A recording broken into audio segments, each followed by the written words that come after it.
Hey everyone, Brad the Mechanic here. Today we're working on a 2014 Chevy Impala. It's going to be pretty much the same thing for like all of these. We're going to do a wheel bearing on it real quick. It's a hub assembly. Sometimes they do take some banging to get out once you get everything apart, but this one I've already had apart and I know it's going to go real easy, so I'm going to show you guys just kind of quick, how to. You're going to use a 13, an 18, 19 for the lug nuts, and a 21 for the control arm bolts, and so we're gonna get this all off and we're gonna get it done real quick. I already have the vehicle up on jack stands, so I'm gonna get this zipped off.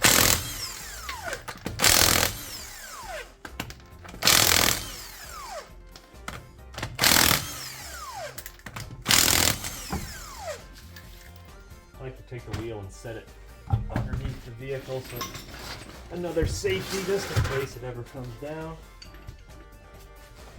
I use inch and 5/16, but I think it's like one size too big, but it ends up working on these big ones for the axle nut.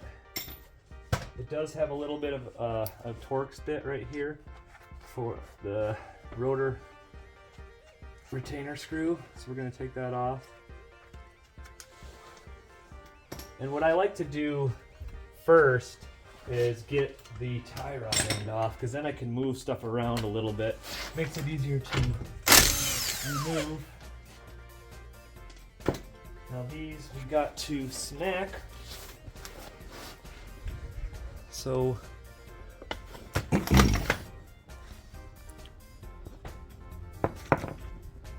these we're gonna smack right here to see how it popped it out? Boom. Shakalaka. So now we're going to come over here and get the brake caliper taken off. That's for the 15.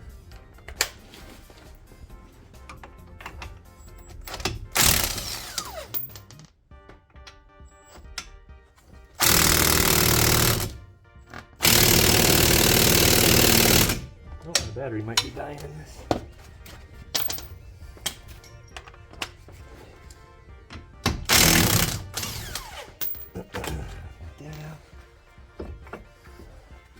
So what I'll do, I should have done it before I took the thing apart, but if you get the brake caliper compressed a little bit, this comes off. Sometimes you have to tap them off, sometimes you don't. We're going to turn this over this way. We can get up here for those. We're going to zip those off real quick. Sometimes they need to get tapped out, but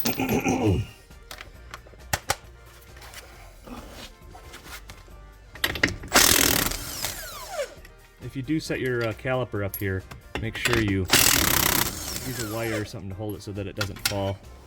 I'm just going to be real careful on this one, especially since I got to smack her a few times. Tap them out. You don't want to smack this too hard because you don't want to mar it up. If you mushroom those out too hard, they will, you won't be able to get the nuts back on them. But they do have a good end here so that there's enough for you to smack it. They know that these things are a piece of shit. So then make sure the axle's pushed back when you are trying to pull it out. So if you get this push, you can see how it's coming back, and this comes out, and you can kind of pull it down, turn the wheel, and the CV axle comes out.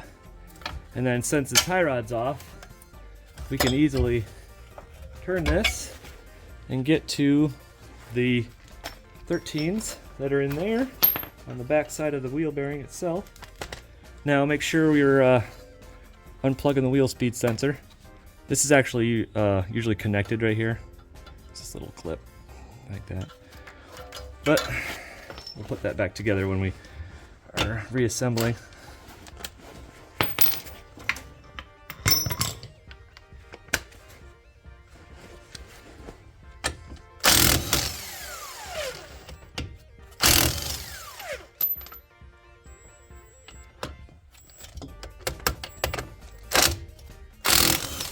Now, this part rarely happens, where it just comes out. Usually you have to bang on them a bunch to get them out, and sometimes if it doesn't come out, y'all, now what you do if this doesn't, okay, so you're banging on this, you don't want to just keep smashing it, all right? So what you'll do is take that ball joint off right here, pull this thing out, take it to a press really quick. It takes 5 seconds, boop, it presses right out. You shouldn't have to use a press, but sometimes on these GMs, they get so corroded and stuck in here that you have to do something major, or take it out and smack it with a sledge, but you also don't want to mar up this area. So now that I got this apart, I'm going to get the new wheel bearing and I'm going to start installing it. So we got the new wheel bearing. This would be new if you were just doing the wheel bearing, but we're just showing how to get it done. So one thing you don't want to forget, you guys, because I do it all the time, I forget to put this thing in between it, right? So you're like, shit. So you got to make sure it's lined up, facing the right way, and then you kind of put this through it. You can put this through it once you get it lined up a little bit. Get your holes kind of where you... Now you want to make sure that this is lined up with here, so we need to turn it more. We need to turn it one more time like that. And then you can see that this is going to go onto the plug right here. That's where it goes. If you have it oriented the wrong way, it won't plug up right. Won't be able to plug up right. So let's get this on here. Make sure you're feeding the wire through first. I don't usually leave the bolts like that, but I've noticed it makes it a little bit easier on some jobs to kind of have them already there. And see how I'm already getting it started. And I'll get this one started if I can. Boom, just like that. Got the other one started. We'll get the third one in as soon as I can find it. It's probably under me somewhere. There it is. Get that going. Then I'm going to use my impact again, once I make sure it's all lined up, to tighten these.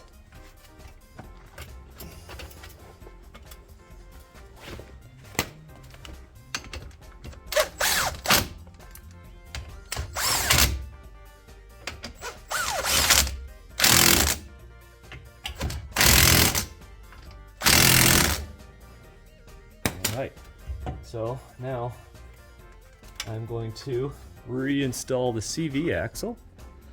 So let's get a better look at it if we can here. I turn it this way, it goes right in pretty much. But you do want to make sure you're keeping all this stuff out of the way. And this, you got to make sure the CV axle goes in correctly, because you'll have problems if it doesn't. You won't be able to get it together. So we'll get this kind of pushed up here a little ways. And then we sometimes got to turn it just a little bit. Get it to fit in there, yep. And just like that. So then we're going to push down, try to get these lined up in here. Kind of like that.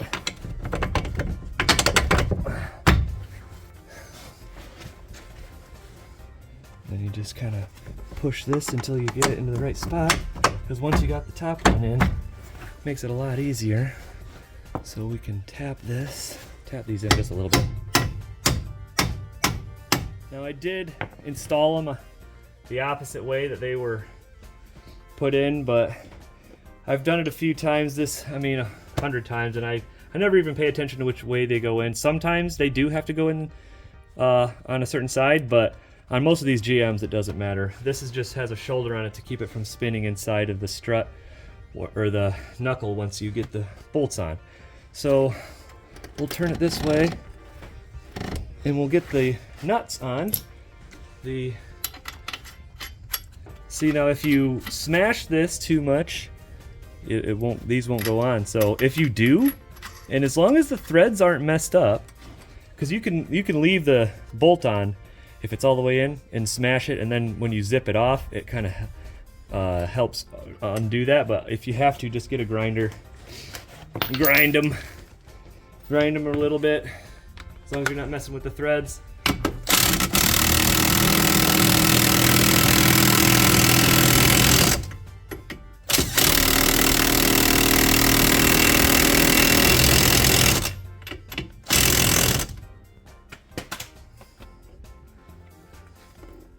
So once you do that, I'm going to get the rotor and then put the brake assembly on. So we can get that. Now people argue about this thing all the time. But it's easier to put this together if the rotor isn't hanging. It's easier to put the brake parts on. So what do? We reinstall this retainer, and this helps us. I usually put a little PV or something on it, or anti-seize, if you're gonna go for a long time without taking it apart. And I don't even get them super tight. I just get them, a little bit tight so that they're holding it all on there, that's all. It does make it a lot easier when you're installing everything. So I'm going to take this axle nut, I'm going to toss that on there.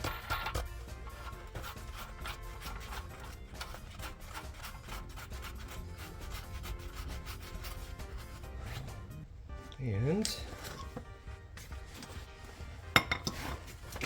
get that tight really quick.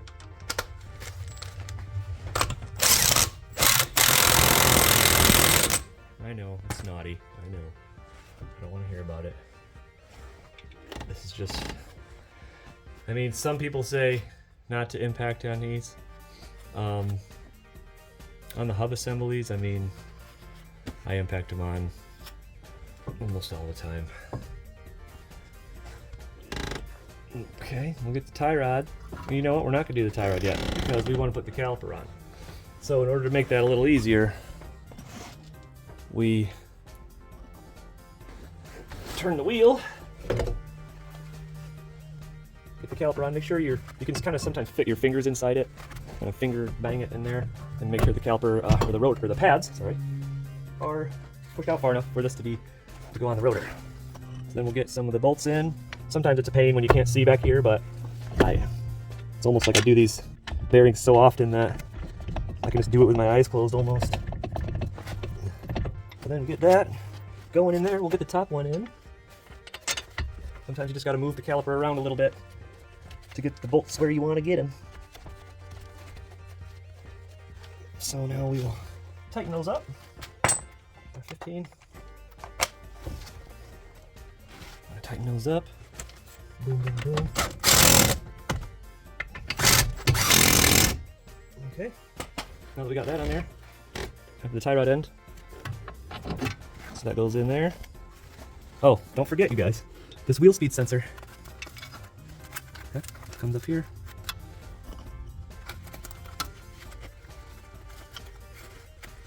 Sometimes you gotta come down here to get it to plug in. There you go. And then there's like a, see this metal clip here can go on here. So sometimes there's a plastic one in here. Let's pop this out. And then this metal clip goes on. You want to make sure that you get this clipped on so that it doesn't go anywhere and get messed up. There we go. So now that we did that, we can get that bugger on there, which is 18 millimeter. Now this is a nylon lock nut, and they're sometimes a pain because it'll spin this shaft inside the tie rod end. It'll just spin the ball and it won't tighten. So I usually put force on it like this, and it usually works if you have an impact. If you don't have an impact, sometimes I'll get a C-clamp or the likes and put it on there to kind of get some force on it to get it to tighten. Oops. Better if I use the right size. So, get that. Try to push down on it as hard as you can. Boom. So now, we are going to reinstall the wheel, take it for a drive, make sure we didn't screw anything up. So, thank you guys for watching. You don't have to like or subscribe. I just want you to fix your shit, so go out there and fix it, alright? See ya.